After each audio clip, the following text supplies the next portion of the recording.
भाई अगर आपको फैट लॉस करना है तो कार्डियो के ऊपर सिर्फ डिपेंडेंट मत रहो, नहीं तो फैट लॉस नहीं होने वाला। देखो बहुत सारी रीजन है, कैलोरी डेफिसिट, ये सारी चीजें हैं, लेकिन मैं आपको आज ऐसी चीज बताने वाला हूं ना जिसके ऊपर कोई बात नहीं करता और उसको 99% लोग इग्नोर करते हैं, जिससे उनका फैट लॉस या तो डिले हो जाता है या तो नहीं होता। वो क्या चीज है वो मैं आपको डायरेक्टली टू द टॉपिक आता हूँ, ज्यादा घुमाऊंगा नहीं, 5-6-7 मिनट का वीडियो होगा मेरा पास।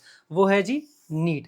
अब अगर आपको समझ में आ चुका है नीट के बारे में तो बढ़िया बात है, नहीं है तो फिर भी ये वीडियो पूरा देखना, बहुत ही अच्छे से क्लियर करूंगा। देखो फैट लॉस करने के लिए क्या होता है ना, जो हमारा टोटल डेली एनर्जी एक्सपेंडिचर है, जो कि मान के चलते हैं 100% है बॉडी का, मतलब 100% मतलब वो कैलकुलेट करने के लिए बस मैंने बताया।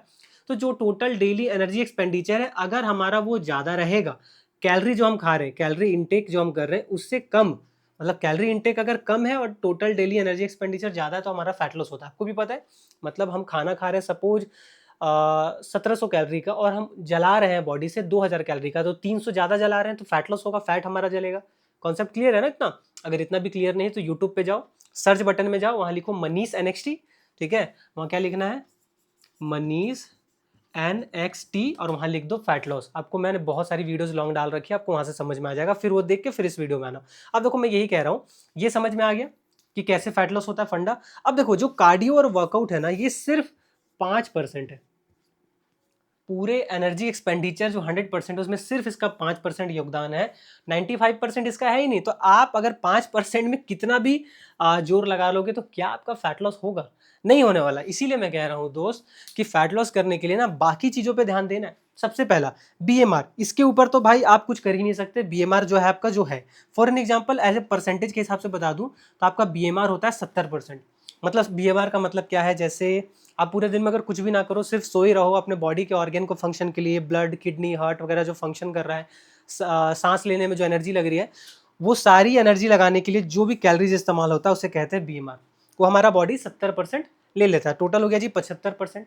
ठीक है। अब जाता है जी थर्मिक इफेक्ट ऑफ फूड, जिसे कहते हैं डाइजेशन। मतलब आपके बॉडी खाना पचाने के लिए भी तो एनर्जी लेगी, खाना ऐसे डाइजेस्ट हो जाएगा क्या? उसको ऊर्जा तो लगेगा ना डाइजेस्ट करने में बॉडी को।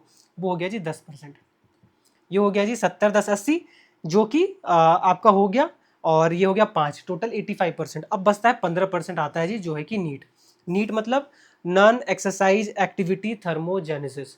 नॉन एक्सरसाइज का मतलब क्या हो गया? ये हो गया ईट, इसको कहते हैं एक्सरसाइज एक्टिविटी थर्मोजेनेसिस, इसको कहते हैं नीट।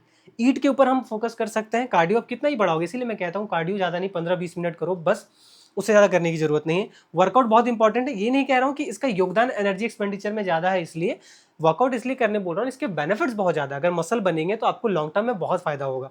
ये तो एनर्जी बैलेंस अलग चीज़ है, वो तो इंपॉर्टेंट है ही फैट लॉस के लिए, लेकिन वर्कआउट बहुत इंपॉर्टेंट है। ये तो आपको वीक में कम से कम मैं कहूँगा 4 से 5 दिन वर्कआउट करना चाहिए। कार्डियो 2 से 3 दिन भी करोगे तो चलेगा। क्लियर है?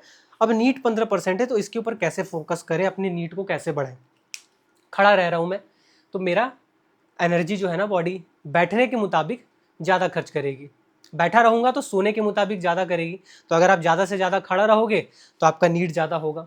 चलना, पैदल, नीट ज़्यादा है। एक्सरसाइज नहीं कर रहे हैं आप, चल रहे हैं नॉर्मली, कुत्ते के साथ वॉकिंग कर रहे हैं, टहल रहे हैं, दैट इज़ नीट। इसीलिए बोला जाता है वॉकिंग पे फोकस करो, तो नीट आपका ज़्यादा हो गया। खुद से उठ रहे हैं, मोबाइल उठा रहे हैं, बात कर रहे हैं, खुद से मोबाइल रख रहे हैं, खुद से मोबाइल चार्ज करने लगा रहे हैं, पानी खुद जाकर ला रहे हैं, बर्तन खुद धो रहे हैं, खाना खुद बना रहे हैं, ये हो गया नीट। समझ रहे हो? ये जिसका ज़्यादा होगा, मतलब जो ज़्यादा एक्टिव रहेगा उसका फैट लॉस ज़्यादा जल्दी होगा। समझ में आया? तो नीट बढ़ाना हमेशा फोकस करना है आपको। और देखो इसके ऊपर तो हम कुछ नहीं कर सकते, जो हमारा BMR है उसके ऊपर तो हम कुछ नहीं कर सकते। हमारा BMR हमारी बॉडी, मतलब जो जितना चाहिए तो उसको चाहिए। थर्मिक इफेक्ट फूड, और फूड में भी हम ध्यान दे सकते हैं, लाइक डाइजेशन में। जैसे जो प्रोटीन है, ठीक है, प्रोटीन अगर हम खाते हैं ना तो प्रोटीन को डाइजेस्ट करने के लिए ज़्यादा एनर्जी लगता है। जैसे अगर आप चिकन खा रहे हो, पनीर खा रहे हो, तो उसको डाइजेस्ट करने में एनर्जी थोड़ा ज़्यादा लगता है। इसीलिए बोला जाता है फैट लॉस में भी हम हाई प्रोटीन रखते हैं, तो उससे हमारा TEF ज़्यादा होता है। तो ये छोड़ दो, टॉपिक नहीं, उतना डीप नहीं जाना, बस आपको ये ध्यान रखना आपको एक्टिविटी अपनी बढ़ानी है जिससे आपका फैट लॉस ज़्यादा जल्दी होगा। कार्डियो के बारे में ये टॉपिक नहीं है, बट फिर भी मैं बता रहा हूँ, 15 से 20 मिनट आपको 2 से 3 दिन पर डे करना है बस। अगर ज़्यादा वेट है तो ये भी नहीं करना है, नहीं तो इंजरी हो जाएगी। आप वॉकिंग पे सिर्फ ध्यान देना, ठीक है, अगर वेट बहुत ज़्यादा है तो। और वर्कआउट आपको 4 से 5 दिन, अगर 3 से 4 दिन भी हो मिनिमम तो करना ही करना है। 3 दिन तो मिनिमम है, बेयर मिनिमम, इससे कम आपको वर्कआउट नहीं करना है, जिससे आपको हेल्प मिलेगी बस यही था दोस्तों, इससे इससे अच्छा क्या ही समझाऊंगा। फैट लॉस कैसे होगा वो तो पता ही है आपको, नहीं होगा तो मनी से नेक्स्ट यूट्यूब पे सर्च करो, फैट लॉस लिखो, मैंने बहुत सारी चीज़ें समझा रखी है। ये कोई अलग टॉपिक है जिसके ऊपर मैंने सोचा वीडियो बना दूँ, इसके ऊपर रील भी मैंने बनाया है। तो ठीक है दोस्तों, नेक्स्ट टॉपिक क्या चाहिए कमेंट करके बता देना, कैसा लगा, कोई कमी है कुछ भी है बता देना। मिलते हैं फिर किसी और वीडियो में, तब तक के लिए बाय बाय, टेक केयर।